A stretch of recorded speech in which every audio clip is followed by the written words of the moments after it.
अब आपको बताएं, जहां लोकसभा चुनाव के अंतिम और आखिरी चरण के लिए प्रचार तेज हो चुका है। दरअसल मुख्यमंत्री डॉक्टर मोहन यादव का आज बिहार का दौरा और बिहार के पाटलिपुत्र और पटना में सभा को संबोधित करने वाले हैं। सुबह 9 बजे वाराणसी लोकसभा में स्थानीय कार्यक्रमों में वो शामिल होना शुरू करेंगे। देखिए 9 बज चुके हैं, लिहाजा उनके कार्यक्रमों की शुरुआत भी हो चुकी है। दोपहर 12 बजे बिहार के पाटलिपुत्र में सभा को संबोधित करते हुए नजर आने वाले हैं। डॉक्टर मोहन यादव बिहार के पाटलिपुत्र में चुनावी सभा को संबोधित करते हुए नजर आएंगे। दोपहर 3:40 पर पटना लोकसभा क्षेत्र के बख्तियारपुर में सभा को संबोधित करने वाले हैं मुख्यमंत्री मोहन यादव। अब मुख्यमंत्री मोहन यादव जो है वो लगातार उन क्षेत्रों में, उन इलाकों में जा रहे हैं, उन राज्यों में जा रहे हैं जहां पर आखिरी दौर में, आखिरी चरण में चुनाव होना है।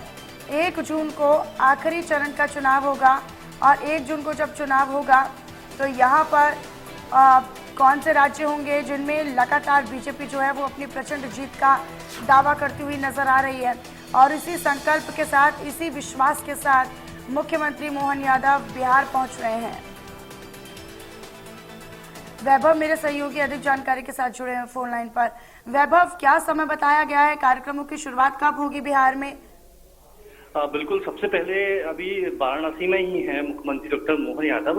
यहाँ जो वाराणसी लोकसभा क्षेत्र है, यहाँ पर कुछ उनके राजनीतिक कार्यक्रम है, उसमें शामिल होंगे और फिर वहां से करीबन 11 बजे वो बिहार की ओर रवाना होंगे। बिहार के पाटलिपुत्र जो लोकसभा क्षेत्र है वहां एक सभा को संबोधित करेंगे और उसके बाद करीबन 3:30 बजे वो पटना लोकसभा क्षेत्र के बख्तियारपुर है वहां पर जाएंगे और एक राजनीतिक सभा को संबोधित करेंगे। जिस तरीके से हम लगातार देख रहे हैं, मुख्यमंत्री डॉक्टर मोहन यादव लगातार उत्तर प्रदेश के दौरे कर रहे हैं, बिहार के दौरे कर रहे हैं और उनका जो दौरा है, दौरे का मतलब यही है कि बीजेपी चाहती है कि यादव लोग ज्यादा से ज्यादा बीजेपी के लिए वोट करें।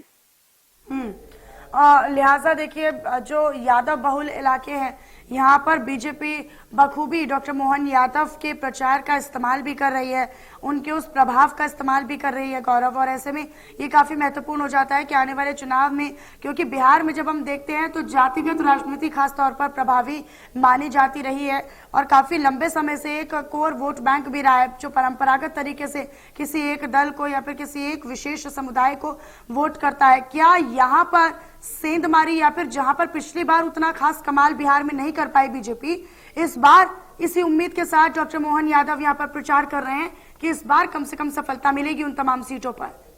बिल्कुल, बीजेपी ने जिस तरीके से अब की बार 400 पार का जो नारा दिया है उसे पूरा करने के लिए बीजेपी के जो नेता है लगातार चुनाव प्रचार कर रहा है। बिहार की राजनीति को समझा जाए तो बिहार की जो राजनीति होती है वो कहीं ना कहीं जातिगत आधार पर बढ़ती हुई हमें हमेशा से ही नजर आई है और बीजेपी यही चाहती है कि जो यादव वोट बैंक है, क्योंकि बड़ी संख्या में यादव वोटर्स हैं वहां बिहार में, और चूंकि जिस तरह से चुनाव हो रहे हैं और जिस तरह से चुनाव बंटता हुआ और बिखरता हुआ नजर आया है, तो ऐसे में बीजेपी चाहती है कि यादव समाज की ज्यादातर वोट बीजेपी को मिले और यही कारण है कि मुख्यमंत्री डॉक्टर मोहन यादव को और यादव समाज के जितने भी बड़े नेता हैं जो बीजेपी में है उनकी बात करते हैं तो यहाँ पर कई ऐसे क्षेत्रीय दल हैं, कई ऐसे प्रमुख दल हैं जो लिहाजा अपना प्रभाव ज्यादा रखते हैं।